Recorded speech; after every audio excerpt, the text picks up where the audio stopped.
Welcome to our channel. If you're encountering the protocol parameter error in Mobile Legends, you're not alone. This common issue can be frustrating, but don't worry. We've got a step-by-step guide to help you resolve it. Follow these instructions carefully to get back into the game. Step 1. Check your internet connection. Ensure that your device is connected to a stable internet connection. You can try switching between Wi-Fi and mobile data to see if that resolves the issue. Restart your router if you're using Wi-Fi.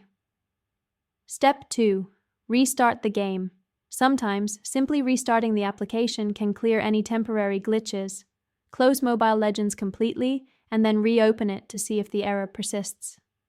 Step 3. Update Mobile Legends.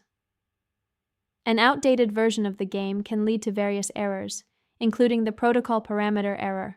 Check for any available updates in the Google Play Store or Apple App Store and install them. Step 4. Clear cache and data. For Android users, clearing the cache can help resolve the issue. Go to your device's settings, find the Apps section, select Mobile Legends, and choose Storage. Then, click on Clear Cache. If the problem continues, you might also want to clear data, but note that this will reset your in-game settings. Step 5. Reinstall the game. If the error still occurs, uninstalling and reinstalling Mobile Legends can often do the trick. Make sure to back up your account data if necessary, then uninstall the game, restart your device, and reinstall it from the App Store.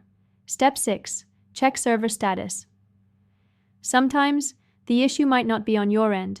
Visit the official Mobile Legends social media pages or forums to check if there are any server issues or maintenance announcements. Step 7. Contact customer support. If none of the above steps solve the problem, it might be time to reach out to Mobile Legends customer support.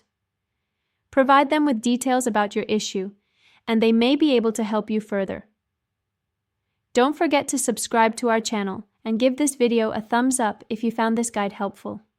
We appreciate your support, and we hope to see you back in the game soon.